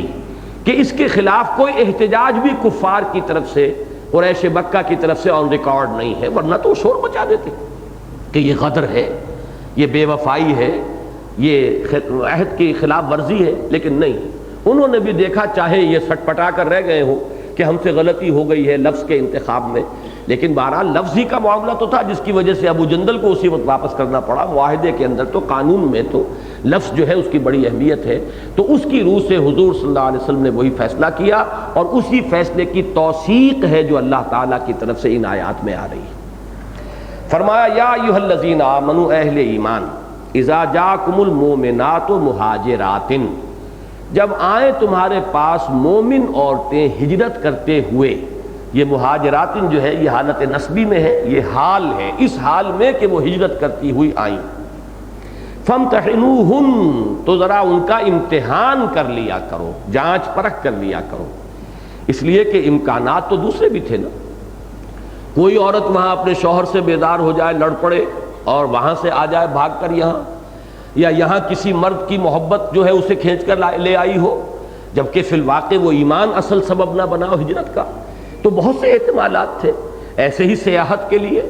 اور جیسے کہ ہوتا ہے ایک جگہ کی بجائے دوسری جگہ نقل مکانی انسان کو بڑی پسند ہے، تنوع جو ہے، چینج جو ہے، فطرت انسانی جو ہے پسند کرتی ہے، تو اس لیے کوئی آ گئی ہو. تو اس قسم کے معاملات نہ ہو، بلکہ اطمینان کر لو کہ واقعتاً اس کے اس نقل مکانی کا اصل سبب ایمان ہے. اپنی حد تک اس کی جانچ پرکھ کر لو. یا ایھا الذین آمنوا، اس ضمن میں یاد کیجئے کہ وہ حدیث مبارک جو بڑی اہم ہے، اور اکثر محدثین نے جو مجموعے مرتب کیے احادیث کے، ان کے آغاز میں اس حدیث کو لائے ہیں، وہ ہجرت ہی سے متعلق ہے. حضرت عمر فاروق رضی اللہ تعالیٰ عنہ سے جو روایت ہے اس کی، وہ بہت ہی مشہور ہے. انما الاعمال بالنیات وانما لکل امرئ ما نوى فمن كانت هجرته الى الله ورسوله فهجرته الى الله ورسوله ومن كانت هجرته للدنيا يصيبها او امرأة ينكحها فهجرته الى ما هاجر اليه. اعمال کا، نیکیوں کا دار و مدار بالکلیہ نیتوں پر ہے، اور انسان کو وہی کچھ ملے گا جس کی اس نے نیت کی ہو. تو جس شخص کی ہجرت ہے اللہ اور اس کے رسول کے لیے، اس کی ہجرت اللہ اور اس کے رسول کے حساب میں شمار ہوگی. اور جس کسی نے ہجرت کی ہے دنیا کے حصول کے لیے، فرض کیجئے کوئی مسلمان تھا مکے میں، تو وہ اصلاً جو ہے اللہ اور اس کے رسول کے حکم کی وجہ سے ہجرت نہیں کر رہا، لیکن مجبور ہو گیا ہے کہ اب اس کے گاہک مسلمان ہی تھے اور سب چلے گئے، اب کیا کرے، یہاں پر اس کا کاروبار نہیں چل رہا، تو اس لیے وہ ہجرت کر رہا ہوں، بالفرض کہہ رہا ہوں.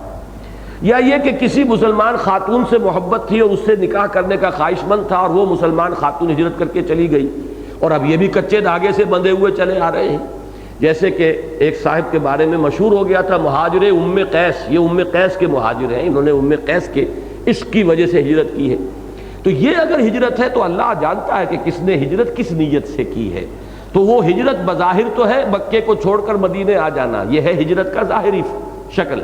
لیکن اس کی اصل حقیقت ہے وہ نیت جس کے تحت وہ ہجرت کی گئی ہو، اور وہ نیت اللہ کے علم میں ہے. لہذا اللہ کے ہاں وہ عمل جو ہے اسی ہجرت کے کھاتے میں درج ہوگا جو کہ اصل نیت تھی اس کی اور جو مقصود تھا. تو اسی طریقے سے یہاں خواتین کا معاملہ، وہاں تو وہ تو مردوں کا ذکر ہو رہا ہے کہ وہ کسی عورت سے نکاح کے لیے، ام امرأۃ ینکحھا، کسی عورت سے نکاح کرنے کے لیے وہ ہجرت کر رہا ہو. یہاں بالکل اس کے برعکس سارے احتمالات موجود تھے. لہذا حضرت ابن عباس رضی اللہ تعالی عنہما سے ایک روایت موجود ہے کہ جس میں ان سے سوال کیا گیا تھا، سئل ابن عباس عن امتحان النبی صلی اللہ علیہ وسلم المومنات، کہ نساء سے، مومن عورتوں سے حضور کیسے امتحان لیتے تھے، کیسے جانچ پرکھ کرتے تھے. یہ امتحان کا لفظ جو ہے یہ بالکل اس معنی میں استعمال ہوا جیسے کہ آپ کے ہاں عدالتی کارروائی میں ایگزامینیشن ہوتا ہے. ایگزامینیشن میں جرا ہوتی ہے، آپ وٹنسز جو ہیں ان پہ سوالات کرتے ہیں، انٹروگیشن ہوتی ہے، تو وہ انٹروگیشن اور جرح جو ہے، کراس ایگزامینیشن، وہ سب اسی انداز میں کہ ایک کھود کرید کر کوشش کی جائے کہ معلوم کیا جائے کہ اس کی اصل نیت کیا ہے. تو حضرت ابن عباس سے یہ پوچھا گیا حضور کیسے امتحان لیتے تھے، تو ان کا جو جواب آیا ہے مولانا اصلاحی صاحب نے اسے نقل کیا ہے اپنی تفسیر تدبر قرآن میں، اگرچہ حوالہ نہیں دیا کہ وہ کہاں سے انہوں نے لیا ہے، لیکن یہ ہے کہ وہ الفاظ بڑے پیارے ہیں کہ حضور حلفیہ بیان لیتے تھے. نمبر ایک یہ کہ وہ اپنے شوہر سے لڑائی کی وجہ سے نہیں آئی، نمبر 2 یہ کہ وہ دنیا کی کسی حرص میں اور دنیا کی خواہش کے لیے اس نے ہجرت نہیں کی. نمبر 3 یہ کہ محض تبدیلی آب و ہوا کے لیے کسی ایک زمین سے کسی ایک جگہ سے دل اکتا جائے اور دوسری جگہ آدمی جانا چاہے، اس کے لیے ہجرت نہیں کی ہے.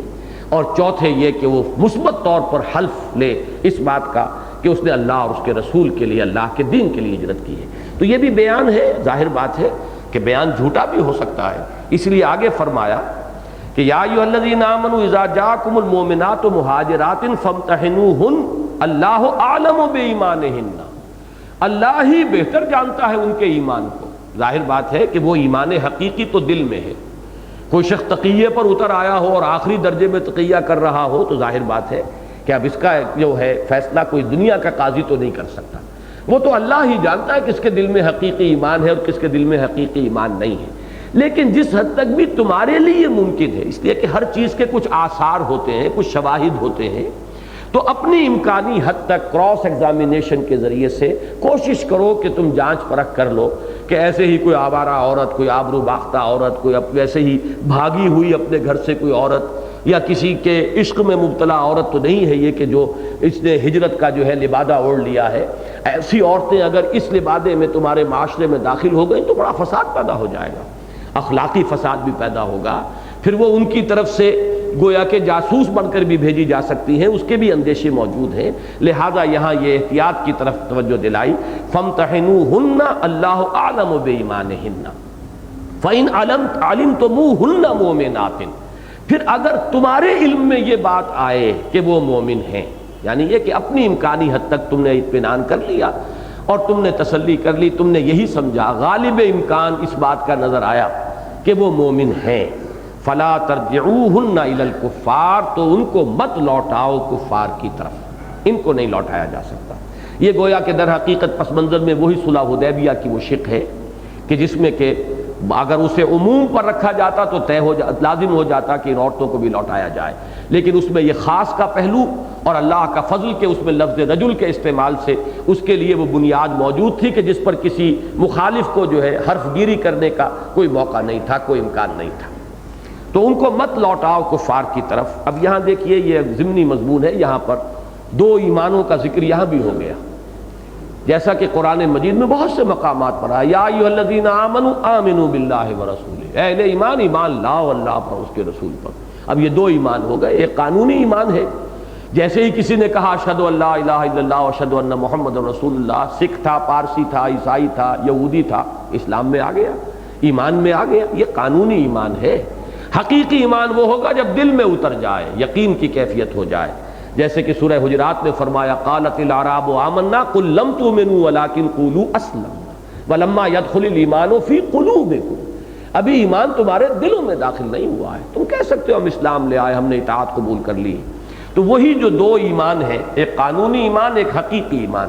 تو جو اللہ نے فرمایا کہ اللہ اعلم بایمانہن، یہ تو ہے وہ حقیقی ایمان. یہ تو کوئی جان ہی نہیں سکتا، اللہ ہی جانتا ہے کہ کس کے دل میں وہ حقیقی ایمان ہے اور کس کے دل میں نہیں ہے. البتہ دنیا کا معاملہ چلانے کے لیے ہمیں فیصلہ کرنا پڑتا ہے کہ کسے مسلمان مانے، قانونی طور پر کس کو مومن تسلیم کریں. اس کے لیے فرمایا کہ تم اپنی تسلی جس حد تک بھی کر سکتے ہو کرو. یا ایھا الذین آمنوا اذا جاءکم المؤمنات مہاجرات فامتحنوہن اللہ اعلم بایمانہن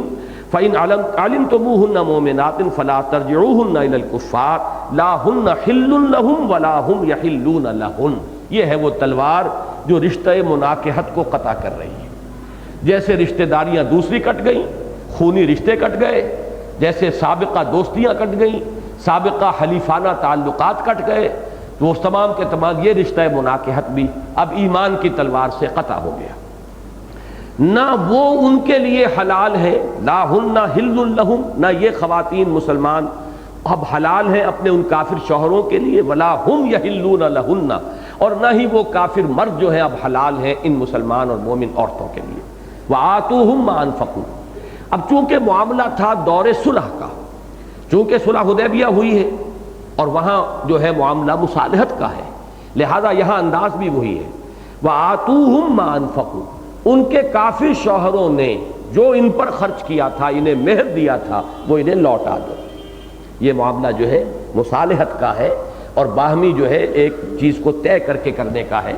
کہ ظاہر بات ہے کہ وہ آ گئی ہیں تمہارے پاس، لیکن یہ کہ ان کے شوہر کافر ہیں، وہ وہاں ہیں، اب وہ رشتہ تو منقطع ہو گیا، لیکن اس انقطاع رشتہ مناکحت کا جو نتیجہ نکلنا چاہیے وہ یہ ہے کہ انہوں نے جو مہر ادا کیے تھے وہ انہیں واپس کر دو، لوٹا دو۔ اور چونکہ آتوہم کا لفظ آیا ہے تو ضروری نہیں کہ وہ خاتون لوٹا، یہ مسلمانوں کے بیت المال سے بھی ادا کیا جا سکتا ہے۔ اگر خاتون خود ادا کر سکتی ہے فبیہا، اگر نہیں ہے تو پھر یہ کہ یہ مسلمانوں کی ذمہ داری ہے۔ مخاطب کون ہے؟ مخاطب کون ہے؟ مسلمان ہے۔ وآتوہم ما انفقوا، جو انہوں نے خرچ کیا تھا وہ انہیں دے دو۔ ولا جناح علیکم، اور اب تم پر کوئی حرج نہیں ہے، کوئی تنگی نہیں ہے، ان تنکحوہن، کہ تم ان سے نکاح کر لو، اذا آتیتموہن اجورہن، جبکہ تم انہیں ان کے مہر ادا کر دو۔ یعنی چونکہ اب ان کے رشتہ دار، یا فرض کیجئے کہ ان کے والدین وہیں ہیں، بھائی وہیں ہیں، تو کس کی اجازت سے نکاح کریں گے؟ کسی ولی کی اجازت؟ اب ان کے لیے کسی ولی کی اجازت کی بھی ضرورت نہیں ہے، بلکہ چونکہ ان کے وہ تعلقات منقطع ہو گئے، لہذا ان کے لیے یہ خود مالک ہیں اپنے معاملے کے اندر، خود ہی اپنی ولی ہیں، لہذا مسلمان ان سے نکاح کر سکتے ہیں۔ البتہ یہ ہے کہ ان کو ان کا مہر ادا کرنا ہوگا۔ ایک مہر تو وہ ہے جو لوٹایا گیا ہے ان کے سابق شوہروں کو، وہ تو ہے اس آیت کے تحت آتوہم ما انفقوا، لیکن ایک مہر ان کو ادا کرنا ہوگا، اس لیے کہ رشتہ نکاح جو ہے اسلام میں، اس میں یہ چیز جو ہے مہر وہ ایک شامل ہے۔ وَلَا تُمْسِكُوا بِعِصَمِ الْكَوَافِرِ، اب اس کا برعکس، اور نہ ہی تم اپنے قبضے میں رکھو کافر عورتوں کی عصمتوں کو، یعنی ان کو بھی اپنے نکاح میں اب مت روکے رکھو۔ یہ تلوار ایک ہی طرف نہیں چلے گی، دو طرفہ چلے گی، دو دھاری تلوار ہے۔ تمہارا بھی رشتہ جو ہے، اب تمہاری کوئی بیوی وہاں رہ گئی، مسلمان ہجرت کر کے آ گیا ہے، بیوی ابھی وہاں ہے اور وہ کافرہ ہے، تو رشتہ مناکحت ختم ہوا۔ وَلَا تُمْسِكُوا بِعِصَمِ الْكَوَافِرِ وَاسْأَلُوا مَا أَنفَقْتُمْ، اور جو تم نے خرچ کیا تھا اپنی بیویوں کو جو مہر دیے تھے، اور وہ کافر ہی ہیں اور وہ وہاں رہ گئی ہیں، تو اب مانگو، طلب کر لو کہ ہمارے وہ مہر ہمیں واپس کیے جائیں۔ وَلْيَسْأَلُوا مَا أَنفَقُوا، پہلے وہ بات آ چکی تھی لیکن دوبارہ دہرا دیا، چونکہ فضا صلح کی ہے، مصالحت ہے اس وقت، لہذا اس معاملے کو بھی باہم افہام و تفہیم سے طے کرو کہ انہیں چاہیے کہ جو انہوں نے خرچ کیا تھا تم سے مانگ لے۔ یعنی جو مومنات یہاں آ گئی ہیں، ان کے شوہر کافر وہاں ہیں، ان کا حق ہے کہ وہ تم سے طلب کریں وہ مہر جو انہوں نے ادا کیے تھے، اور جو کافر عورتیں وہاں رہ گئی ہیں، ان کے مسلمان شوہر یہاں آ گئے ہیں، ان کا یہ حق ہے کہ جو انہوں نے مہر ادا کیے تھے وہ واپس لے لیں۔ ذالک حکم اللہ، یہ اللہ کا حکم ہے، یحکم بینکم، اللہ تمہارے مابین فیصلہ کر رہا ہے۔ واللہ علیم حکیم، اور اللہ علیم ہے اور حکیم ہے، اس کے فیصلے علم اور حکمت کی بنیاد پر ہوتے ہیں، الل ٹپ نہیں ہوتے۔ یہ صفات کا جو حوالہ آتا ہے آیات کے آخر میں، ان کا بڑا گہرا ربط ہوتا ہے اس آیت کے مضمون کے ساتھ۔ اللہ جو حکم دیتا ہے الل ٹپ نہیں دیتا، اگرچہ وہ عزیز ہے، وہ زبردست ہے، وہ فعال لما یرید ہے، جو چاہے فیصلہ کرے، یفعل ما یرید، لیکن یہ کہ وہ علیم ہے، حکیم ہے، اس کے فیصلے، اس کے حکم، اس کے جتنے بھی احکام ہیں وہ اس کے علم کامل اور حکمت کاملہ پر مبنی ہے۔ وَإِن فَاتَكُمْ شَيْءٌ مِّنْ أَزْوَاجِكُمْ، اب دیکھیے یہ چونکہ بیلنس شیٹ بنی، ڈیبٹ کریڈٹ ہو رہا ہے، ان کے مہر تمہیں دینے ہیں دے دو، اور تمہارے تم نے ادا کیے ہوئے مہر واپس لے لو، لیکن اس میں ہو سکتا ہے ڈیبٹ کا کھاتا جو ہے وہ زیادہ ہو جائے، تمہارا جو ہے مال ان کی طرف رہ جائے، یا یہ ہے کہ وہ تمہیں نہ ادا کرے تمہارے دیے ہوئے مہر۔ اختیار مطلق تو تمہارا نہیں ہے اس وقت، وہ تمہاری جورسڈکشن میں تو نہیں ہے۔ یہ تو باہمی اگر افہام و تفہیم سے معاملہ ہو جائے تو وہ تو ہے پہلی آیت، لیکن وَإِن فَاتَكُمْ شَيْءٌ مِّنْ أَزْوَاجِكُمْ إِلَى الْكُفَّارِ، اور اگر تمہارے ہاتھ سے جاتا رہے کوئی شے کفار کی طرف تمہاری بیویوں کے ضمن میں، یعنی تمہاری کافر بیویوں کے وہ جو تم نے مہر دیے تھے وہ کفار تمہیں نہیں لوٹا رہے، یا یہ بیلنس شیٹ جو ہے اس میں تم گھاٹے میں رہتے ہو، فَعَاقَبْتُمْ، پھر اگر تمہاری باری آئے تم ہاتھ مارو، کہیں کوئی جنگ ہو جائے، کہیں کوئی اور معاملہ ہو جائے، تمہارے ہاتھ کو مال لگ جائے، فَآتُوا الَّذِينَ ذَهَبَتْ أَزْوَاجُهُمْ مِثْلَ مَا أَنفَقُوا، تو اہل ایمان میں سے جن کی بیویاں ان کے ہاتھوں سے چلی گئیں اس حکم کی وجہ سے، اور ان کو اپنے ادا کیے ہوئے مہر نہیں مل رہے، تو ان کی تلافی کر دو، ان کے نقصان کی، گویا کہ یہ بیت المال سے اب ان کی تلافی کر دی جائے گی، یا یہ کہ مال غنیمت میں سے، اس پر تو اجماع ہے کہ مال غنیمت میں سے ان کو دیا جا سکتا ہے، لیکن ایک رائے یہ بھی ہے کہ اموال فے میں سے بھی، جس کا ذکر سورہ حشر میں تفصیل کے ساتھ آ چکا ہے، کہ اموال فے میں سے بھی ان کے اس نقصان کی تلافی کی جا سکتی ہے۔ واتقوا اللہ الذی انتم بہ مؤمنون، اور اس اللہ کا تقوی اختیار کرو جس پر تم اہل ایمان رکھتے ہو۔ تمہارا ایمان اللہ پر ہے تو اسی کا تقوی تمہیں اختیار کرنا چاہیے، لہذا جو بھی وہ حکم دے رہا ہے اس پر پورے دیانت کے ساتھ، دلی آمادگی کے ساتھ تمہیں عمل پیرا ہونا چاہیے۔ اب اس کے ساتھ ہی اب جو مسلمان خواتین اب آنی شروع ہوئیں ان کے ضمن میں بھی، اور خاص طور پر سیرت سے یہ معلوم ہوتا ہے کہ یہ واقعہ پہلی مرتبہ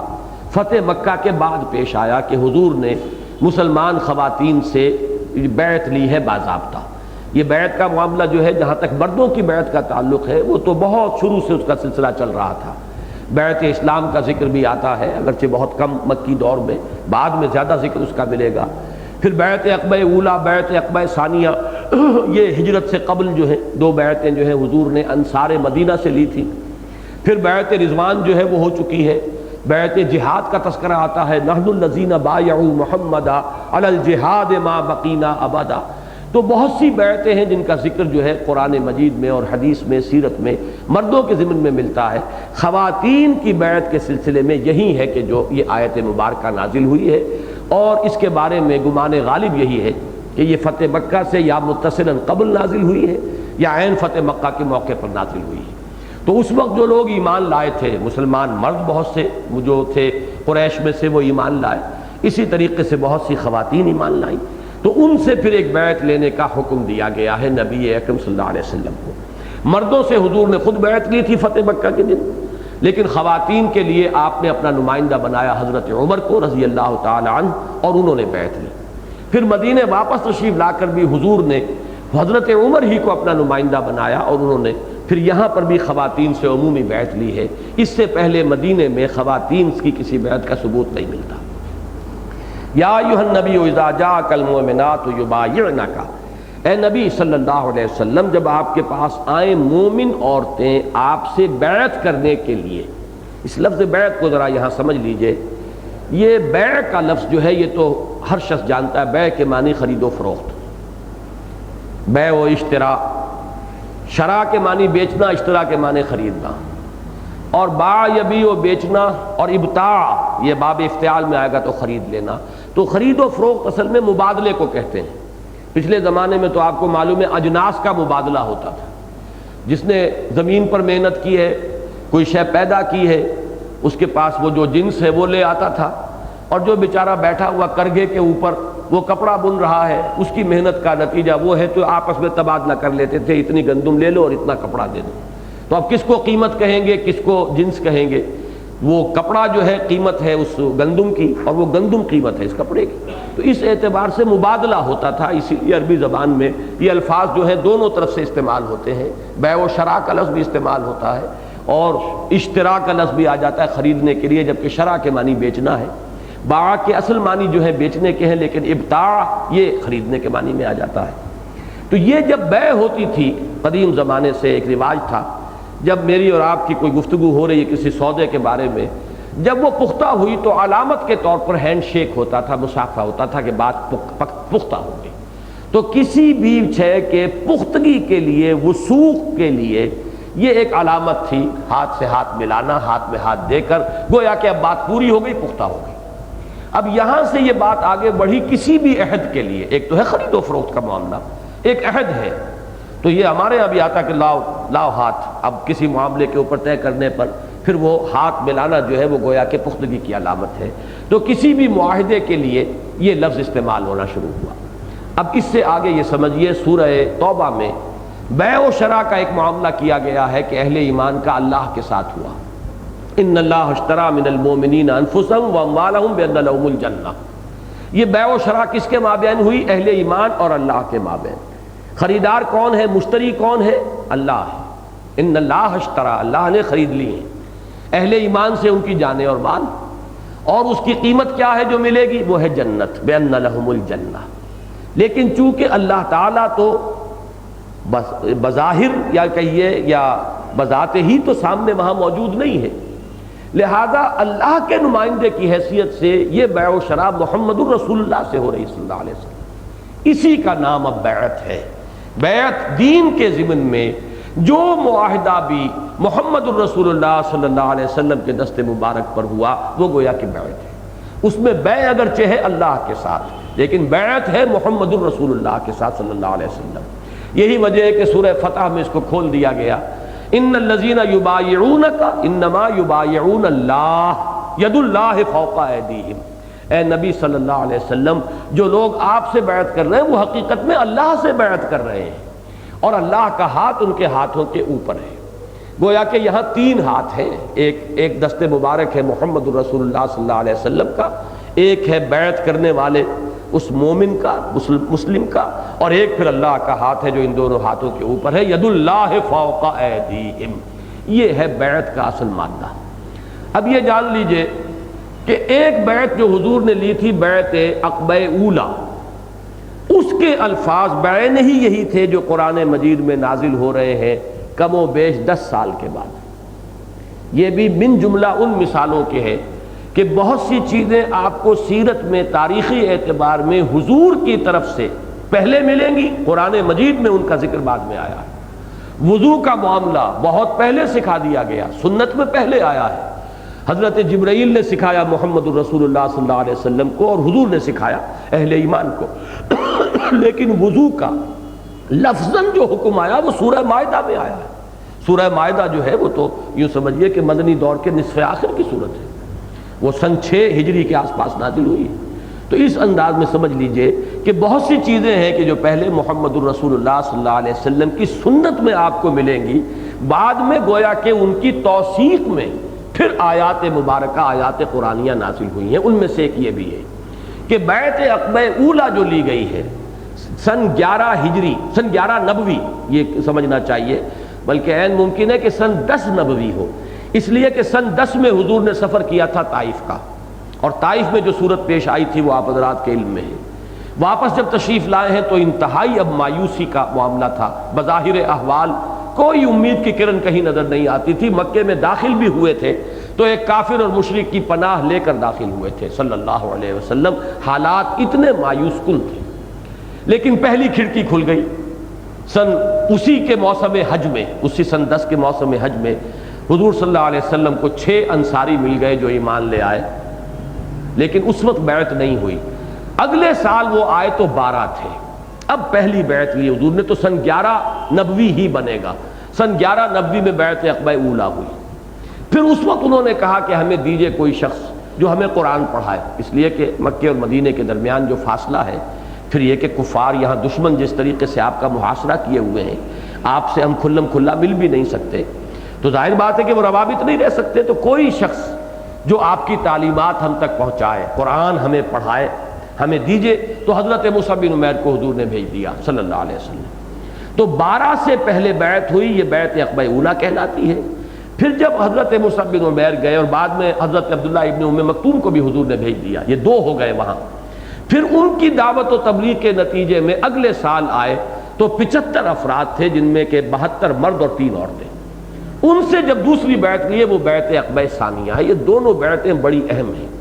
بیعت عقبہ اولی کے الفاظ بالکل وہی تھے، حدیث کے اندر، صحیح حدیث کے اندر موجود ہیں جو یہاں بیعت نساء کے آئے ہیں. اسی لیے آپ بعض حضرات نے اس کو بیعت النساء ہی کا عنوان دیا ہے کہ اس وقت جو مردوں سے بھی بیعت لی گئی تھی وہ بیعت النساء تھی. وہ کس پہلو سے؟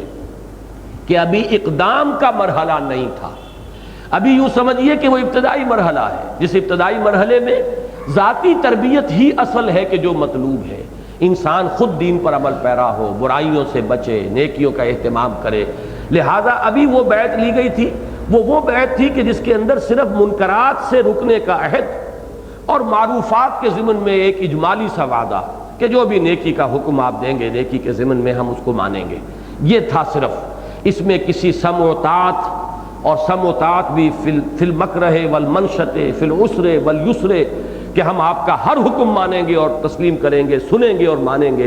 خواہ آسانی ہو، خواہ مشکل ہو، خواہ طبیعت آمادہ ہو، خواہ طبیعتوں پر جبر کرنا پڑے. یہ پھر بیعت عقبہ ثانیہ کے الفاظ ہیں، اس لیے کہ اب وہ مرحلہ شروع ہونے والا تھا کہ جس میں اب جہاد اور قتال اور اقدام اور آگے بڑھ کر جو ہے تصادم کی شکل اختیار کرنی تھی. لہذا وہ 2 بیعتیں جو ہیں سیرت میں وہ بہت اہم ہیں. پہلی کے لیے آپ کہہ سکتے ہیں اصلاح کی بیعت، اور دوسری بیعت بیعت تنظیم، بیعت جہاد، آگے بڑھنے کے لیے، سرفروشی کے لیے، ایک بڑی منظم جماعت وجود میں لانے کے لیے، ایک ڈسپلن قوت فراہم کرنے کے لیے بیعت لی گئی، وہ بیعت عقبہ ثانیہ ہے۔ تو بیعت عقبہ اولیٰ کے الفاظ بالکل وہی ہیں جو یہاں بیعت النساء کے ضمن میں آئے ہیں، اسی لیے اسے بھی بعض حضرات نے بیعت النساء کا عنوان دیا ہے۔ گویا کہ جب تک مرد بھی اقدام نہیں کر رہے تو وہ عورتوں ہی کی سطح پر ہے، اس لیے کہ عورتوں سے جہاد اور قتال کا مطالبہ نہیں ہے۔ مرد بھی جب تک یہاں ہے تو گویا کہ ایک اعتبار سے درجے میں وہ وہی ہے جہاں تک کہ خواتین کا معاملہ ہے دین میں، معصیت سے بچیں، گناہ سے بچیں، برائیوں سے بچیں، نیکیوں کا جو بھی ہے عبادات کا اہتمام کریں، فرائض ادا کریں۔ تو یہ درجہ جو ہے گویا کہ اصل میں ہے ہی خواتین کا۔ مرد بھی جب تک اس سے آگے اقدام نہیں کرتے ہیں گویا کہ حکماً وہ اسی بیعت میں شامل ہوں گے۔ البتہ یہ بات اور میں عرض کر دوں کہ اسی کو ہمارے ہاں جو بیعت ارشاد کا سلسلہ چلا ہے اس کی دلیل کے طور پر بھی اسی بیعت کو اختیار کیا گیا ہے، بیعت عقبہ اولیٰ یا یہ بیعت النساء جس کا کہ یہاں قرآن مجید میں ذکر ہو رہا ہے۔ اب وہ بیعت کیا ہے وہ سن لیجئے۔ یا ایھا النبی، اے نبی صلی اللہ علیہ وسلم، اذا جاءک المؤمنات، جب آئیں آپ کے پاس مومن خواتین، یبایعنک، آپ سے بیعت کے لیے، بیعت کرنے کے لیے، کس چیز پر؟ علی اللہ یشرکن باللہ شیئا، اس پر کہ وہ اللہ کے ساتھ کسی شے کو شریک نہیں کریں گی۔ ظاہر بات ہے ہمارے دین کی جڑ بنیاد توحید ہے، تو پہلی شے جو ہوگی اسے آپ بیعت توبہ کہہ لیں، بیعت ارشاد کہہ لیں، بیعت اصلاح کہہ لیں، بیعت نساء کہہ لیں، جو بھی کہیں اس کو، بیعت تزکیہ کہہ لیں، یہ تمام عنوانات اس کے اوپر راست آئیں گے۔ اس کی پہلی جڑ کیا ہوگی کہ شرک سے اجتناب، اس لیے کہ شرک سے اجتناب ہی در حقیقت التزام توحید کے لیے شرط لازم ہے۔ پہلے لا آتا ہے پھر اللہ آتا ہے، لا الہ الا اللہ، تو شرک سے اجتناب ہوگا تبھی توحید کا التزام ہوگا۔ جیسے کہ آیت الکرسی کے بعد سورہ بقرہ میں فرمایا فَمَن يَكْفُرْ بِالطَّاغُوتِ وَيُؤْمِن بِاللَّهِ، جو کوئی کفر کرتا ہے طاغوت کا اور ایمان لاتا ہے اللہ پر، تو اللہ پر ایمان لانے کے لیے طاغوت کا کفر لازم ہے۔ اسی طرح التزام توحید کا پری ریکویزٹ ہے اجتناب عن الشرک، الا لا یشرکن باللہ شیئا ولا یسرقن، اور یہ کہ وہ چوری نہیں کریں گی۔ اس کے ضمن میں بڑی دلچسپ بات ہے کہ جب ہند یہ بیعت کر رہی تھی حضور سے، جو زوجہ ہیں ابو سفیان کی، وہ ایمان لائی ہیں فتح مکہ کے موقع پر۔ ابو سفیان تو پہلے ہی جا کر آگے بڑھ کر ایمان لا چکے تھے، لیکن یہ کہ ہند ایمان لائی ہیں پھر عین فتح مکہ کے دن۔ تو جب حضور یہ بیعت لے رہے تھے تو ان کا کہ حضور ایک بات، میرے شوہر ابو سفیان جو ہے ذرا بخیل قسم کے آدمی ہیں، تو یہ خرچے میں مجھ پر تنگی کرتے ہیں، تو کیا میں ان کی اجازت کے بغیر ان کے مال میں سے کچھ لے سکتی ہوں؟ تو حضور صلی اللہ علیہ وسلم نے اجازت دی کہ ہاں بقدر ضرورت، زیادہ اس سے تجاوز نہ کیا جائے، تو ایک عورت اپنے شوہر کے مال میں سے بقدر ضرورت لے سکتی ہے۔ تو یہ گویا کہ اس سرقے کی فہرست سے خارج ہو جائے گا۔ اذا جاءک المؤمنات یبایعنک علی اللہ یشرکن باللہ شیئا ولا یسرقن ولا یزنین، تیسری چیز یہ کہ وہ زنا نہیں کریں گی، بدکاری سے اجتناب کریں گی، ولا یقتلن اولادہن، اور اپنی اولاد کو قتل نہیں کریں گی۔ یہ اولاد کا قتل جو ہے اس میں اسقاط بھی شامل ہے، اور فقہا کے نزدیک حمل جائز ہو یا ناجائز، عورت کو اسقاط کا حق حاصل نہیں ہے، عورت کو بچے کو قتل کرنے کا حق حاصل نہیں ہے، خواہ وہ ولد الحرام ہو، خواہ وہ زنا کی وجہ سے اسے وہ حمل ہوا ہو، لیکن اسقاط کی اجازت نہیں ہے، اس لیے کہ مجرم زانی یا زانیہ ہے، مجرم وہ بچہ نہیں ہے،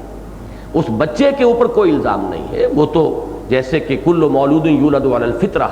وہ تو بے گناہ وجود میں آیا ہے، اس کے اوپر کوئی الزام نہیں ہے۔ اسی لیے ہمارے معاشرے کے اندر یہ ولد الزنا جو ہے اس کے لیے کوئی گھٹیا معاملہ نہیں ہے، اس لیے کہ گناہ اس کا نہیں ہے، گناہ جس کا تھا اس کا تھا، معاملہ وہ علیحدہ ہے، اس کو ذہن میں رکھیے اچھی طرح۔ تو وہ اپنی اولاد کو قتل نہیں کریں گی، اولاد جائز ہو ناجائز ہو، پیدا ہو چکی ہو یا یہ کہ وہ حمل کی حالت میں ہو، اسقاط بھی اسی کے تابع ہے۔ ولا یاتین ببہتان یفترینہ بین ایدیہن وارجلہن، اور نہ ہی وہ کوئی بہتان تراشیں گی جسے وہ گھڑ رہی ہوں اپنے ہاتھوں اور اپنے پاؤں کے مابین سے۔ یہ اصل میں بہتان جو ہے، ایک تو بہتان ہے عام بہتان، کسی پر آپ نے کوئی غلط الزام دھر دیا. یہاں خاص طور پر جس بہتان کا ذکر ہے وہ ہے سیکس سکینڈلز. اس سیکس سکینڈل کے اندر سب سے خطرناک شے یہ ہوتی ہے کوئی عورت کسی مرد پر زنا کا الزام لگا دے. سب سے زیادہ خطرناک یہ ہے،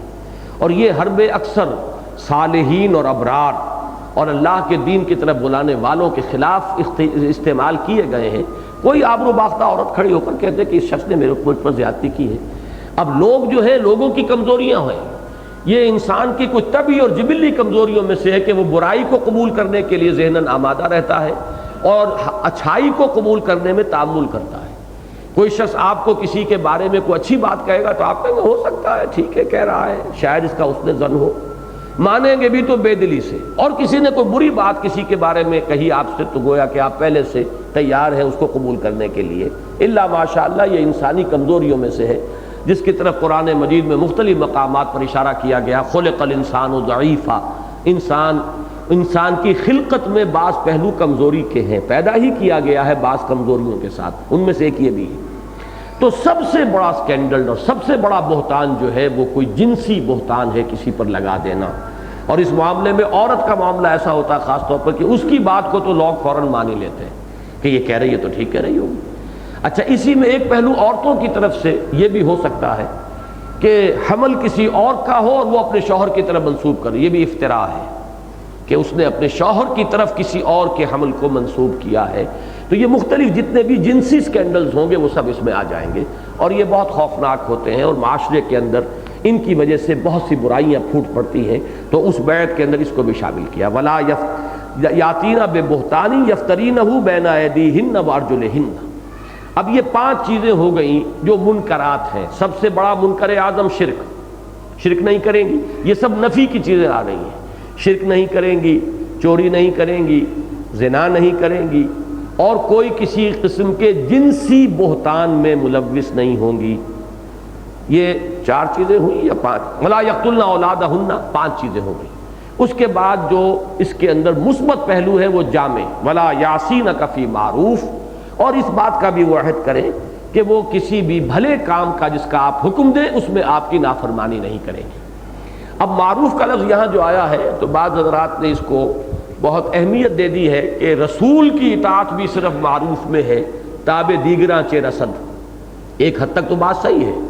کہ غیر مشروط اطاعت صرف رسول کی ہے صلی اللہ علیہ وسلم، اور کسی بھی غیر رسول کی، چاہے وہ ابو بکر صدیق ہی ہو، افضل البشر بعد الانبیاء بالتحقیق، چاہے عمر فاروق ہوں، علی مرتضیٰ ہوں، عثمان غنی ہوں رضی اللہ تعالی عنہم اجمعین، ان کی بھی اطاعت غیر مشروط نہیں ہے، مشروط ہے فی المعروف، معروف کے درجے میں. لیکن حضور کا معاملہ یہ ہے کہ آپ کا تو آپ خود معیار ہیں معروف کے، آپ معروف ہی کا حکم دیتے ہیں، ہمیں معروف پتہ ہی چلتا ہے آپ کے ذریعے سے. لہذا یہاں در حقیقت یہ شرط کے طور پر نہیں ہے بلکہ یہ وضاحت کے طور پر ہے، یہ بیان کے طور پر ہے. جس نیکی کا بھی آپ حکم دیں تو آپ تو نیکی ہی کا حکم دیتے ہیں. اس میں تشویق اور ترغیب کا انداز ہے.